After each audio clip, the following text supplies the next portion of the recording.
Hola, mi nombre es Julián Benavides, soy profesor del Departamento de Estudios Contables y Financieros de la Escuela de Economía y Finanzas de la Universidad ICESI y en esta ocasión hablaremos de estados financieros, flujos de caja y análisis financiero. Procedamos. ¿Cómo se estiman los flujos de caja de una empresa en marcha? Pues básicamente sabemos que el valor de un activo depende de los flujos de caja que es capaz de generar. Para una empresa en marcha, como ya lo decía, tenemos información financiera, la cual incluye el balance o el estado de la situación financiera, el estado de resultados, el estado de flujos de efectivo y otros dos estados que son el estado de cambios en la situación financiera y el estado de cambios en el patrimonio. A pesar de que estos dos últimos son muy útiles, nos concentraremos aquí en los tres primeros. Veamos.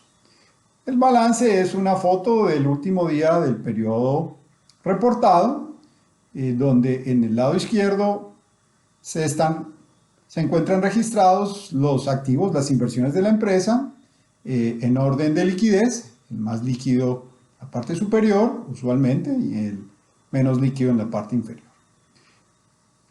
En el lado derecho están las fuentes de financiación, los pasivos y el patrimonio, y están también organizados por su cercanía al pago. Los propietarios están, digamos, la proporción o lo que les toca a los propietarios está en el patrimonio al final del balance. Digamos, no es un pasivo que deba pagarse. Sin embargo, como los propietarios tienen derechos residuales, cuando hay excedentes, se les puede reconocer a través de los dividendos. Estas cifras están registradas como valor en libros. Observamos aquí los estados financieros trimestrales de los últimos 6 periodos de la empresa colombiana Nutresa, descargados de la plataforma de información financiera ICON. Vemos acá la descripción de cada uno de los ítems del balance por su nombre en inglés, el acrónimo que los identifica y los diferentes valores. Tenemos el total de activos corrientes y el total de activos que suman todas estas cifras para cada uno de los periodos. En los activos sabemos que las ventas no se recuperan inmediatamente, por lo cual tenemos cuentas por cobrar que están registradas aquí en lo que se denomina Account Receivable, cuentas por cobrar. Los inventarios también están registrados. Hay diferentes formas de registrarlo. El que primero entra, primero sale. Eso implica que cuando hay precios al alza, hay un mayor inventario y menores costos. Cuando la forma de registrarlo, por ejemplo, es el último entra, que es el primero que sale, esto permite, digamos, ajustar por inflación estos activos. Los activos que también tenemos registrados ahí se deprecian, por lo tanto aquí tenemos registrada la depreciación acumulada, la inversión bruta de los activos y el valor neto de los mismos. Tenemos aquí el pasivo y el patrimonio para los mismos periodos. Tenemos que el pasivo está organizado en pasivo corriente, el más cercano al vencimiento, luego está el pasivo de largo plazo y el patrimonio. Hay cuentas operativas como las cuentas por pagar, gastos reconocidos, también hay cuentas financieras como la deuda de corto plazo, otros pasivos corrientes y algo similar sucede en el pasivo de largo plazo. En el lado del patrimonio tenemos el capital social, el dinero invertido por los accionistas, las utilidades dejadas de repartir, la utilidad del periodo y otro tipo de cuentas de patrimonio. Por supuesto, la sumatoria del pasivo y el patrimonio es igual al total de los activos. Reconocimos ya que los pasivos son cuentas que no se pagan inmediatamente, por lo tanto tenemos pues pasivos, cuentas por pagar, la deuda por supuesto también tiene esa condición, y en el lado del patrimonio pues podemos tener diferentes tipos de acciones, si estamos hablando de una compañía por acciones, donde hay acciones ordinarias cuyo dividendo es discrecional, sin embargo esto le da el derecho a voto al accionista. hay otro tipo de acciones que son las acciones preferenciales, las cuales tienen un dividendo mínimo obligatorio, pero en contraprestación por este dividendo mínimo no tienen derecho a voto. Y hay unas acciones privilegiadas, muy poco uso en Colombia, pero que existen, donde el dividendo es obligatorio y además no se ha renunciado al derecho a voto en la asamblea de accionistas.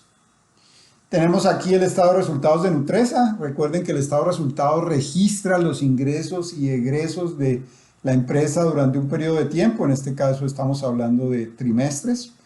Tenemos los ingresos, los gastos. Aquí hemos transformado un poco las cifras para simplificarlas. Tenemos que el ingreso menos el egreso es el EBITDA.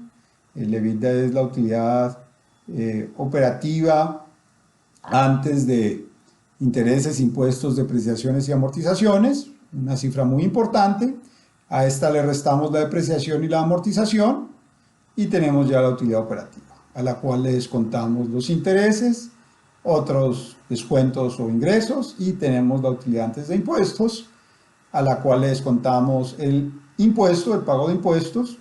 Tenemos una primera utilidad después de impuestos, a la que le restamos, por ejemplo, el interés minoritario, si existe, o sea, la parte de las ganancias que pertenecen a otros accionistas. Recuerden que el propósito de estos estados financieros usualmente es pagar dividendos, o saber cuánto se puede pagar de dividendos, por lo tanto, descontamos este dinero sobre el cual no se pueden entregar dividendos, y luego también hay una cuenta relacionada con operaciones descontinuadas, que usualmente resta, y el net income, la utilidad después de impuestos final, es la que se reporta y es sobre la que se reparten dividendos.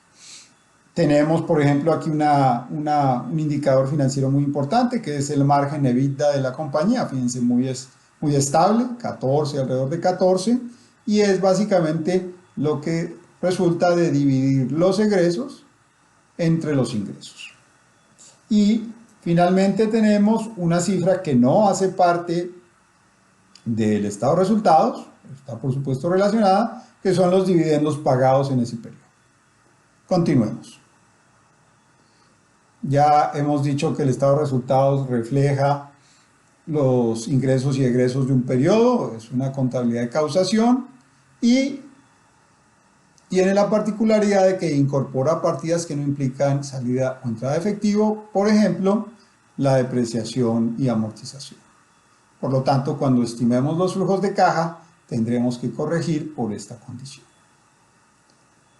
Tenemos cierta información adicional que puede estar disponible para empresas que estén en bolsa. Por ejemplo, en este caso, Nutresa es una compañía que está en bolsa. Aquí hemos reportado los precios a final de periodo de la acción, el número de acciones en millones. Esto nos permite calcular las ganancias por acción, simplemente dividiendo la utilidad que reportamos acá, esta utilidad de 174.437 millones, dividida entre los 460 millones de acciones, lo que nos da este valor, 379 pesos por acción. Tenemos también los dividendos por acción, el valor intrínseco o el valor patrimonial de la acción, que es básicamente el resultado de dividir la cuenta de patrimonio, entre el número de acciones que ya estamos viendo acá. Esto es lo que se denomina el valor intrínseco. La capitalización bursátil es el valor del precio de la acción multiplicado por el número de acciones. En este caso tenemos un valor de 11 billones, a lo que le podemos restar el valor en libros, que es el resultado de multiplicar el valor intrínseco por el número de acciones, y la diferencia, que es lo que hemos denominado aquí valor de mercado agregado, es, digamos, lo que reconoce el mercado por encima de la inversión registrada, que básicamente corresponde al reconocimiento de que la compañía está operando, tiene posibilidades de generación de caja en el futuro que se materializarán, y por lo tanto, digamos, el valor de la compañía es superior al valor invertido. Esa es digamos, la razón de invertir en un negocio, que lo que uno invierte se crezca más allá de lo invertido.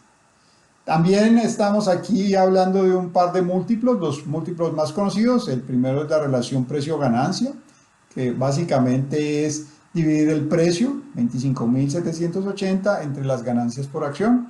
Aquí nos está dando un valor de 17, un valor variable, fíjense que sube de 17 a 27, claro, porque las utilidades por acción en el segundo trimestre de 2019 cayeron y así sucesivamente. Y el otro múltiplo que vemos acá es la relación precio a valor en libros, que resulta de dividir el precio de la acción entre el valor intrínseco. Ese valor es más bajo, vemos que es 25.780 entre 18.545, que nos da un valor de 1.39 y así vemos cómo evoluciona durante todos los periodos que tenemos. Sigamos acá. Calcularemos en esta guía los flujos de caja neto. El flujo de caja neto es en realidad un registro de los flujos relevantes que generan efectivo. El flujo de caja neto esencialmente, digamos, es muy simple, es lo que se denomina la utilidad después de impuestos menos los ingresos contables más gastos contables. Esto usualmente, digamos, implica que uno corrige la utilidad, usualmente sumándole la depreciación. Usualmente no hay ingresos contables, hay gastos contables, o sea, gastos que en realidad no generaron salida de efectivo. Con base en esta información podemos empezar ya a hablar del flujo de efectivo. O sea, el flujo de efectivo es un estado financiero que registra qué factores afectan el efectivo, el flujo de caja de la empresa. Se incorporan, digamos, información relativa a la utilidad después de impuestos, a, como lo decía, los ajustes contables de la utilidad, cambios en el capital de trabajo, inversiones en activos fijos, emisiones, endeudamiento y pago de dividendos. Los flujos generados por estas actividades, que pueden ser positivos o negativos, se adicionan o afectan el efectivo con el cual la compañía inició el periodo y el resultante es, por supuesto, el efectivo final. El estado de flujo de efectivo registra esas diferencias. Calcularemos ese flujo de efectivo de la forma indirecta. En este flujo de efectivo tenemos tres tipos de actividades, ya están descritas un poco acá, pero las desglosamos acá. Los que se denominan flujos de caja generado por la operación incorporan la utilidad después de impuestos, la depreciación y los cambios en capital de trabajo, excepto los cambios en el efectivo. Recuerden que el resultado del flujo efectivo es el cambio en el efectivo, por lo tanto esto lo excluye, y también están, por supuesto, eliminados de esta contabilidad inversiones temporales financieras y deuda de corto plazo. Una segunda actividad es la actividad de inversión, que es la compra o venta de activos operativos de largo plazo. Y finalmente tenemos la financiación de la empresa, que son ingresos o salidas, ya sea por venta de títulos, compra de títulos o emisión de deuda o acciones. Por supuesto, el pago de dividendos también lo tenemos que considerar. La derivación del flujo efectivo no vamos a entrar en el detalle, pero simplemente es una manipulación de la ecuación contable.